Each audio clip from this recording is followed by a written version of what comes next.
Thank you for joining a installment of Inside Debt Settlement. My name is Dave Hanrahan, and I'm the founder and CEO of Kredit.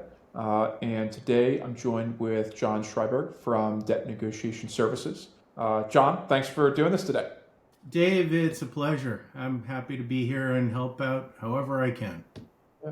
So little backstory. I first met John when I was in West Palm, and I sent him and a couple of his team members a cold email about a brand spanking new platform, and he was kind enough to grab dinner with myself and also bring on his head of negotiations to dinner and his partner in the business, and was really just, John, a great opportunity to learn from you guys, and beyond just understand how you guys have built the business over the years, understand the history of the business, because your guys' organization has a lot of history, but also just the way you come at it with a bunch of heart and purpose. So really enjoyed getting to know you over the years, and excited for everybody else to get to know a little bit more about debt negotiation services. I guess to kick it off, could you tell us a little bit about your path into the debt settlement business and how debt negotiation services came to be? Sure. Yeah, again, I appreciate it, man. I'm glad to talk with you about these. And I'm glad that I ended up answering the email. You did do a really good job qualifying up and going, did I mention that this platform is free for you? At the time I said, oh, okay, yeah, no, I really like this now. But no, you sent that message and it caught my attention because you're taking an attempt, and I'll get to my piece, but you are making an attempt to bridge an area where there's been challenge in the past, and I love that, and that's really what caught my attention, and you're doing it right, so we'll get into all that. As far as myself, so I actually have been involved indirectly in the debt settlement business since it started, like around 1998, 1999. Originally, I was actually a techie and a marketer, and I was supporting essentially a family endeavor with a couple of partners who got together in Boston Bell, Wisconsin, like I said, back in 98, 99, and they said, hey, what's this thing called debt settlement? My father, who is also a partner in the company and still does some work for me at 91 years old. I hope I'm doing that at 91 years old. Yeah, I know. Hey, look, bless him for wanting to continue with it. He can do it as long as he wants. But, they went in and really helped define it. Dad was actually involved in going into California and having conversations with legislators there at the time saying, well, can we do this? And the legislators said, who are you and what are you coming with? And what is this settlement thing you mean? So, they were really around at the beginning. My involvement was helping to build an old customer management system for them, do some of their marketing, a few things like that back in the day where I had the time to. But I really enjoyed watching the place grow. So after I was involved in marketing, I found my way into debt settlement as another essential career path after I was finished with marketing. I wanted to get out of client services on that side. And my focus at the time was a lot more on the charitable sides and philanthropic side of the world. And I was involved in a few organizations. And I was once asked by a person who I was interviewing with for one of the organizations, why do you want to join? What do you want to be here? And I said, look, I love the idea of taking $1 out of my pocket and giving it to somebody making their life better. If I can tap a network that can do that for tens of people, hundreds of people, I said that's where I want to be operating because it makes me feel good to see other people doing better.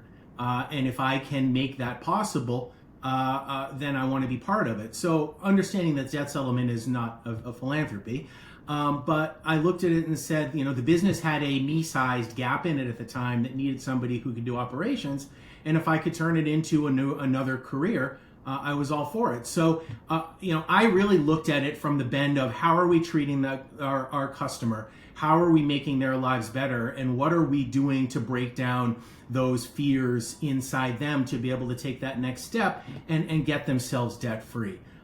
So that was really what kind of brought me into it. My motivation was, like I said, how do we retool the business at the time to make it better for the client and a better reputation for the industry? So without dragging on too long, one of the issues that I came into was back when it was the Wild West of debt settlement, and companies were out there charging exorbitant upfront fees, taking all these fees, and really not giving much back, if anything, for it. And that's why the FTC came in to regulate.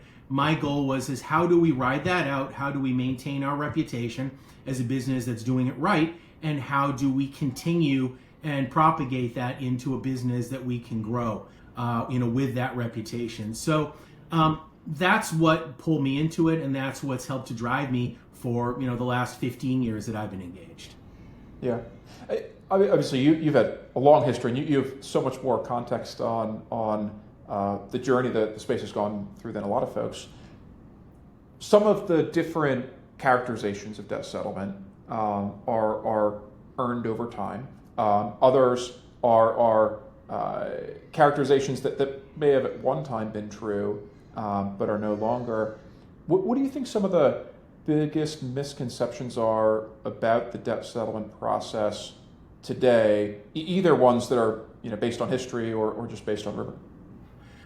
I think the best way to look at it is a lot of the reputation got stuck in the mud back in 2007, 2008, 2009 when you talk to people today who don't know the industry. And this is as recently as a few weeks ago when I had a contact introduce me to another contact at a major creditor. And they said, you guys just get in the way. You're really just bilking these clients for funds, and we're not getting anything. So why should we even talk to you? And I think that at a time was not an incorrect assessment for a chunk of our industry. But what changed in that is the fact that the Federal Trade Commission came in and really adjusted the way that our businesses were allowed to work. And then a company which is now called the ACDR, which you know very well, has really, and their leadership have stepped up to lead by example and go to the states and go to creditors and say, look, here's why you should be working with us, and here is what value we can offer. But to go back to your question on what are the reputation issues now, a lot of it is really just based in that history of that we're not really doing anything for the clients, and we're just interfering with the creditor's ability to collect. I think another one may be that we are not being good about following up with settlements, and that we're not seeing them through, that they can't trust a lot of people in the industry to deliver on the agreements that they put together. And in that case, again, why should they be doing business? There's always going to be instances where there are honest mistakes that people make, but where they're looking at it is to say, why should we work with you? Why should we trust you? And that's where you mentioned a little bit earlier that trust is earned. And if we get the opportunity to go and show that we can perform, it's like any other relationship, we can work past that, and we can build the better bridges and the better relationships so that a lot of these creditors and collectors will understand that we are actually a very viable source for helping get funds back to them or back to the people that they represent. Because these are clients that are scared of the creditors and collectors, but understand that we are working in their best interests, and there is a trust that we've established there that a creditor is going to struggle with. And regardless of how good a creditor may be, a creditor at the end of the day is still looking for their funds, which is perfectly acceptable, and I know why. But if we can go in and we can help that, where we're trying to get away from the getting blood out of a stone idea of looking at it and saying, look, we'll work with you and we'll continue to guide our client, but at the end of the day, we will help you to get those funds and do it right. Yeah. You referred to the bridge between creditors and consumers. You guys sit in a unique position, helping a consumer being able to interact across all of the different folks that they might have financial responsibilities to.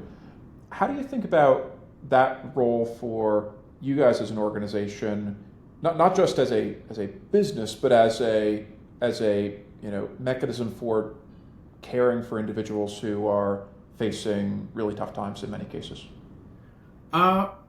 So I think what we're answering when we talk about a bridge here is that we're just trying to open up the dialogue in a manner that's going to be the most comfort to our client and create a scenario that's going to be the most likely to get them to handle financial obligations as best they possibly can given the circumstances they're in. We look at the client very personally. We look at our clients and say, this is a 78-year-old individual who's dealing with medical issues, who is struggling, who didn't get into debt because he wanted to, but because his spouse needed assistance, his kids needed to buy a house, they put money out, next thing they knew, they were tapped. And we are here to help tell that story and make sure that our creditors understand, look, we will work with you if you understand what our client is dealing with and how can we work together to make that work for them. So our bridge is really not only between us and the creditors and collectors, but also our clients, so that there is some meaningful dialogue there. I understand that our role is not to get in the way of our client's obligation, but it's to just help move that process along, maybe a little more effectively than the collector or the creditor might be able to do with a fairly more sterile form letter or firm words at a time when these people are at their most desperate, they're most aggravated psychologically, they're beaten down. They need somebody out there to give them that helping hand and pick them back up. So if we can create that dialogue, much like you're creating a dialogue between settlement companies and creditors and collectors with mutual conversation, mutual understanding, we're trying along that same line to do that exact thing. So a good, trustworthy settlement company is stepping up for their client, but they're also holding their client accountable. Yeah. Obviously, lenders have different strategies for trying to recoup their funds, and one of those is pursuing legal action against consumers. For a lot of these individuals who have fallen on hard times, how do you think about the math case for being more flexible with individuals and trying to set up payment plans and those types of things, putting yourself in the lender's shoes? So as a lender, you know that some of these clients are going to be struggling to pay you back, so you want to give them as many steps as possible, and you hit on a couple of spots there, so let me break them up into two. One is the legal side. So there's a great old saying, there's a Prussian, I think it was a war strategist, who said war is an extension of politics by other means. It's been bastardized by movies, but the idea there being that we originally set up, when we set up DNS, we talked about it being a battle with a creditor, and I don't necessarily agree with that. I think it's setting up an adversarial relationship. So a lawsuit is obviously a way to recoup the funds, but a lawsuit is also going to be expensive, time-consuming, and essentially comes right out of the bottom line of any creditor. So if people are really in a rush to go to legal, I don't know where their time is being spent weighing out what it's worth to them to be spending all of this time trying to track it down in that manner, versus working with the client, by way of the settlement company to set up, an arrangement that works, that they are going to get, a percentage of their money back, and they will save more by not having to go to legal. So it really is incumbent on both sides for it not to have to be sort of an antagonistic relationship. Yeah, that makes sense. And I guess a big piece of that is when both sides have confidence that the happy path is going smoothly and trust one another and see, good byproducts of the work, it makes it a lot easier to continue trusting one another and building that relationship. Obviously, any consumer who is having a tough time and affording their payments is somewhat at risk, and sometimes settlement plans can go through and remediate that, but sometimes people continue to have financial difficulty. How do you think about the process of going through and helping consumers stick to payment plans that they agree to and avoiding any shortfalls or disruptions through that process to kind of like build that trust or foster that collaboration with different lenders? The getting our clients to do what they have agreed to do. I know a lot of people look at it and say, well, the client signed off on it, so that's their job. Well, I don't necessarily agree. I think that this is where the settlement company has to step up and do an increasingly better job making sure that the client is holding to that. So it's really, we at any point as a company know how many settlement plans are out there, how many payments are left, when those are due, and so on, and we know the funds that are coming in. So it's our job to be able to come back to the client. Let's say a deposit, gets returned, NSF, something like that happens all the time, and it's dealt with. Usually, just bad timing, some issue comes up. I believe our job as a settlement company is to make sure that that settlement remains successful. So in our case, and in cases of other companies, I'm sure, not first, we'll reach out to our client, but if we have an established relationship with this client and it's a genuine, a matter of just timing, we'll front funds. We have no problem with that, especially with a client who has established themselves, in the organization. Some might take advantage of that, but by and large, the people that we're working with are genuinely trying to do this right and genuinely trying to get themselves out of debt. So if we have to forward funds for them to handle it, then it gets recovered a little bit later down the path. So that's where the accountability for a good settlement company comes in. If we are not making sure that our clients are getting these settlements finished, within reason, then we're really failing, and we have, our income, our earnings off this is performance based, and that performance to me does not end when you sign the agreement that says the client says I agree to pay this. Our performance ends when that debt has been settled and paid, and it has been closed out by the creditor. I think the first time you told me that you guys actually go into your own pockets to cover some of those consumers' liabilities, if they're super tight for certain months, like that's, to the point that you are putting your money where your mouth is and actually looking out for those different individuals' best interests. Not a lot of people would go through and do that. And look, and I'll say this because I represent one company, and I would dare say that there are a number of very good, reputable settlement companies out there that would give of themselves as well. So I certainly would not suggest we're the only ones to do it, but my concern is about the wellness of my clients first.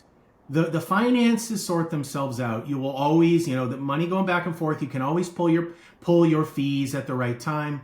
You can always set up settlement arrangements so that it's mutually beneficial for your client getting their debt settled and you getting your fees, because we need to pay to keep the lights on. But at the end of the day, the wellness of the client comes first. And if we fail at making sure our client is staying to the plan, then we have failed as an organization. We have failed our client, we failed ourselves, and we have also failed the creditor, the collector that we're working with, because it's a break of trust. It's a break of the bond that we're trying to have. And we have long-term relationships with these creditors and collectors, and we cherish them. Yeah, I think that mutual respect is huge, especially in a world where there's a lot of consumers who are facing financial hardship. And I can sympathize with creditors sometimes that they feel like they only get a glimpse of a consumer's full picture. So knowing that there's somebody there who takes the consumer's well-being really, as a strategic priority, gives lenders who might not be able to have confidence directly, that second-hand confidence, through people that they've worked with for many years. How do you think about the client well-being? I know in some of our conversations, you've kind of remarked that the client well-being isn't always at the center of conversations as much as you'd like it to be in the industry. How do you think about the client well-being as a product or really as the sole calling of the organization? Basically, what I had talked about earlier is the client to me comes first. Their wellness comes first. Mm-hmm. One of the things that I noticed in one of our recent conferences is there's a lot of conversation that comes up, rightfully so, about compliance, about working with the states, about making sure that we are, dotting I's, crossing T's, which I think is exceptionally important. and I don't doubt that whatsoever.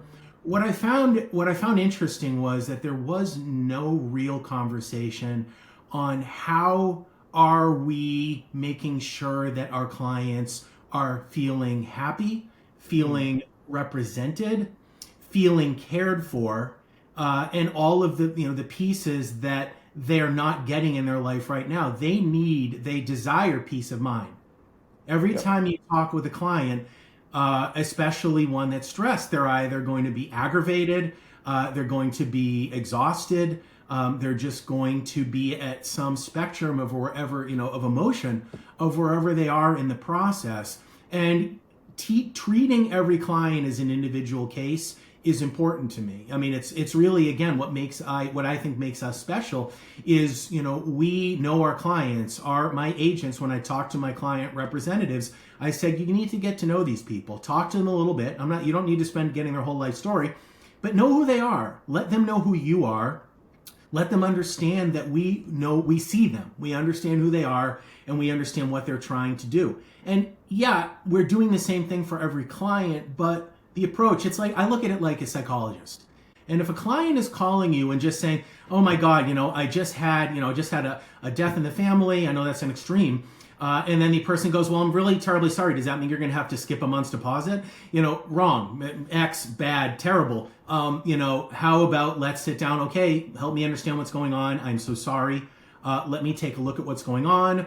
Obviously we are not here to be their therapists, but we are there to be a sympathetic ear. So are we listening? Are we reacting to what clients are saying? Are we treating that client like they deserve to be treated? We are there to settle their debt, but part of that is restoring peace of mind. You don't restore peace of mind by just jumping through the hoops. So what are we doing to make their lives better? What are we doing to give them trust and belief in us? What are we doing to make them feel comfortable? So that to me is, again, really what the focal point is of what we're doing, is not forgetting that the person, that thing that we have on the other end of the phone is a human being with feelings, emotions, cares, and concerns. And we need to keep stepping up and doing a better job. So getting back to your point, I would love to see more movement in the industry, even on the creditor and collector side, is how do we handle these people? I'm not saying everybody needs kid gloves because we're doing a job, but are we doing a good enough job saying, okay, look, we understand. You're not here because you want to be.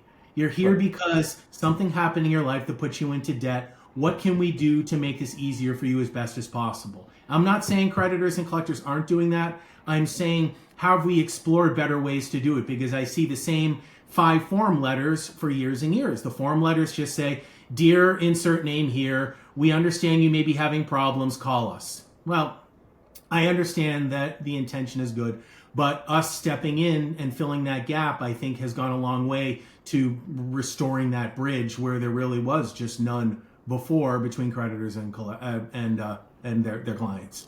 So John, as you think through the different ways to approach creditors, obviously, we all hear the stories from creditors and collectors of, different negotiators approaching them and, having a hard charging attitude and coming in expecting the world in terms of, forgiveness for the consumer. And that can harm, different relationships when people do it in an unrealistic way.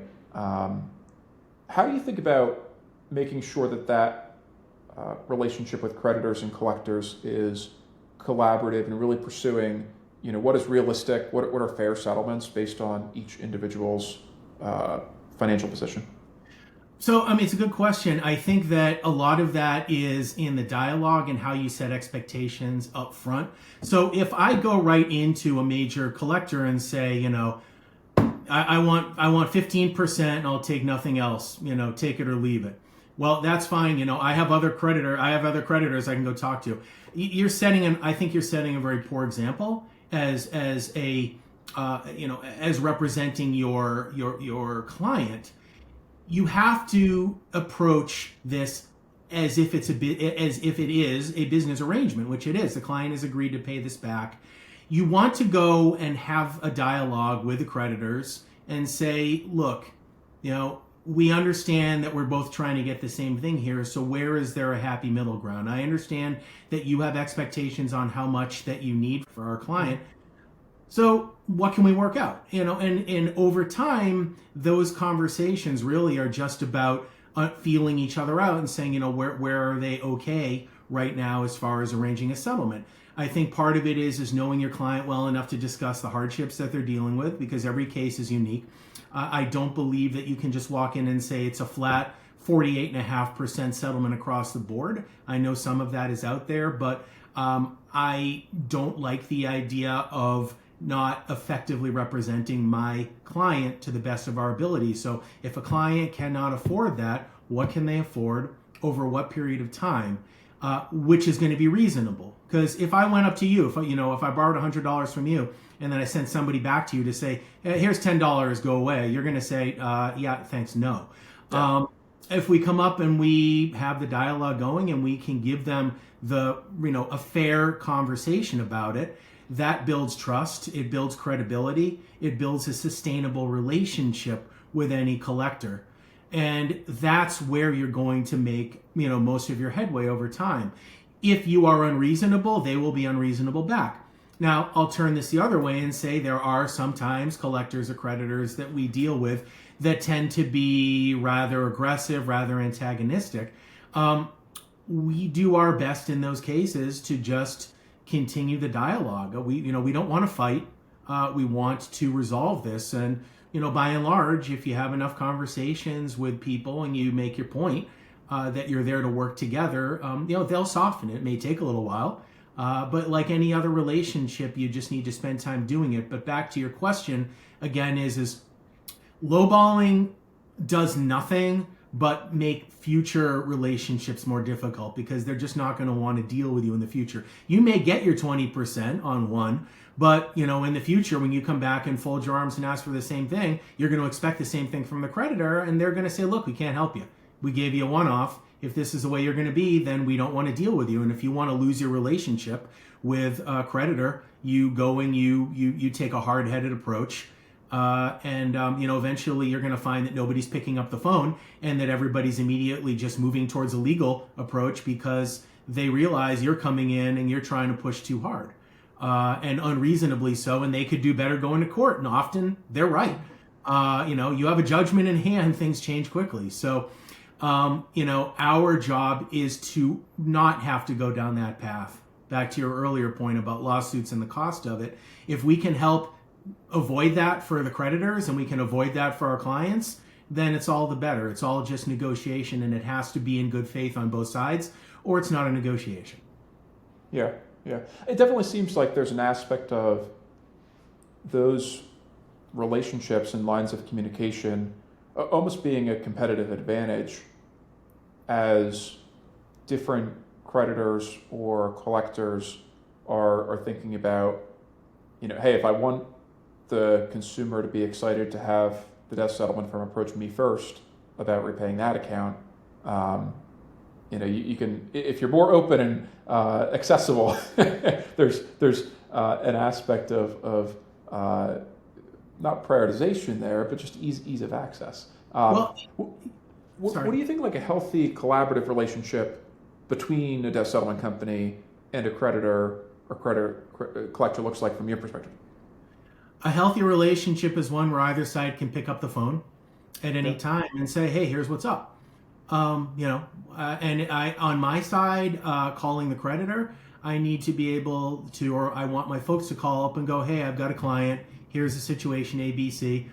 Can you help me with this one? If they can, then great. And that's that kind of relationship. On the other side, let's be realistic here. Collectors are doing, their employees doing business as well. And their job is to try and, get what they can, and recover for the company that they represent. So if they are comfortable calling us and going, hey, look, this one's been dragging on for a while. What can we do about this one? Can we make this work? Can you please work with me? This has been sitting on my docket forever. I only have so much time. I need to work on this thing. I know it's going to legal.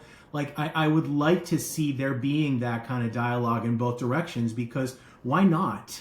What are we losing or what are we gain? What are we losing by not having that sort of relationship? We only have to gain is easier access to each other, and an easier way to go back and forth, have the dialogue, and set fair terms for everybody. And that's one of the reasons that I love Kredit so much. Is you guys are really trying to build the bridge, not to shill for you, but I really like it. And I think that you guys are that's where a good dialogue comes in, and we get messages from creditors right on there, and we can look at instances and we can go back and forth and handle it. So that ideal relationship has got to be almost like that person on the other side of the phone is a colleague and not your adversary, because if you treat them as such, then the relationship will always be as such. We are not two football fans inebriated yelling at each other about why we're better and you stink. We are collaborative, trying to make ends meet and help the client get out of debt and get the monies and the funds back, to where they need to be. Yeah. You suggest that the current education content, sometimes resonates with lenders, sometimes doesn't.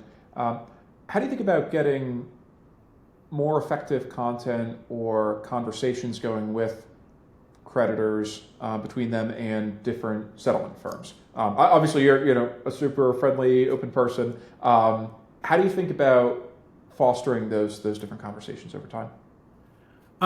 It's a good question. I think if I had an answer to that, we would be, probably 100 times the size that we were, with access to every creditor out there.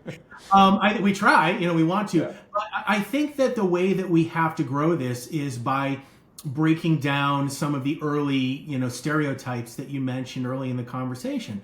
We're human beings on this side. We want to make this work. We want to make our clients' lives better. We want to get the funds over to you that you as a collector may actually have better luck doing with us involved than without, because we are able to pull our client out of the shadows and get them to, on a path to do the right thing. So if you as a creditor collector are willing to have that dialogue with me and with our companies, we will be very happy to have them back with you and make this process easier and more cost effective for everything, and end up with a human being at the end of the day who is not feeling like they're drowning in debt without any help anymore. So we're here to have those conversations.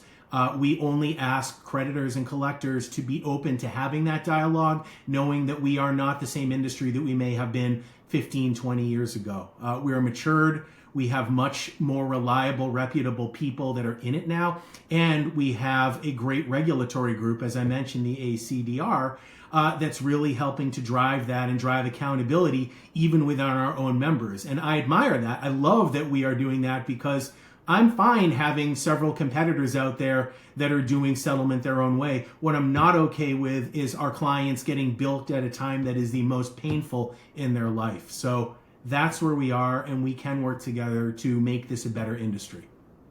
Yeah, obviously the relationship's a little odd from the lender's perspective with debt settlement, because you're not a service provider to the lender, but yet you're very strategic and important to their operations and how they deliver their services and interact with consumers. So it's more like a counterparty relationship versus you guys being on the same team. How do you think about, from a lender's perspective, looking at what a good debt settlement firm looks like? Obviously, you've been in the space for a really long time and seen a lot of firms come and go. How do you think about the key characteristics of firms that should matter to creditors? I mean, as a settlement company, I think it kind of summarizes what we talked about earlier. We are a company that is genuinely concerned not only with making our clients' lives better and their finances better, but also respecting and understanding that the collectors are simply doing their jobs, and that these are funds that are rightfully owed. So I think that having a debt settlement company or debt relief company that respects the collector, that follows through on the promises or the arrangements that we make, and if that does fall through, for whatever reason, is willing to step up and take some responsibility for making sure that it's handled properly, and in some cases, over communicating when necessary to a creditor or collector if we know that there's going to be an issue. A good company will be able to proactively go out and say, hey, just so you know, this is going on. Can you work with us on this? And much as a creditor or collector can go back to us and say, hey, maybe we made a mistake. Maybe we charged, we pulled the money out at the wrong time, something. How can we work at making this okay without jeopardizing the agreement that's in place? So back to your question is what does a good firm look like? We are one that's approachable. We are one that is realistic with the offers that are going to be made, and that will follow through, and that will be proactive in resolving any issues as they're coming up. So, essentially a good, amicable business relationship. Anything you would ask out of any business associate, even if you're working with somebody across the table: goodwill, honesty, transparency, and the willingness at the end of the day that if a mistake or an issue does come up, that people can just circle up and say, okay, let's resolve this, rather than just destroying a good agreement, destroying an installment plan. How do we fix it? So there's a little bit of work on both sides. But to your question, a good firm is going to carry those standards with them. And obviously, some of us that have been in the industry, not to boast too much, but for those of us that have been in this industry for as long as we have and continue to remain, we put our money where our mouth is. We look at the number of reviews or complaints that have gone out, and we always pride ourselves in not having to deal with a lot of that because we get these things resolved. So, some of the companies that have been around for a while may be ones that they can look at it and say, well, these folks have been at it for a while. They apparently know what they're doing. And I want them to also be comfortable coming to us and asking questions. How can we work together better? How is it that you're able to establish this relationship with our clients better than we can? We're happy to always talk about those things, because ultimately my goal is to make our clients happy. So as long as we have clients that are following through on the obligations that we have agreed to on their behalf and that they've signed off on, then we are the kind of people that I as a collector would want to be working with. Got it. Listen, John, I've really enjoyed getting to know you and learning from you. So appreciate you taking the time to have this conversation today. And for any creditors or collectors out there, who haven't met John, definitely reach out and get to know debt negotiation services better. I'm always happy. I'm always happy to have a conversation with anybody out there. As you probably learned here, I'll just be busy talking your ear off. But anybody that wants to talk about settlement, reach out to me at our website. Give us a call. I'm always happy to talk about where we've come from and where we're going. So, and Dave, I'm gonna again credit you. You're building what you guys are building is phenomenal as a bridge.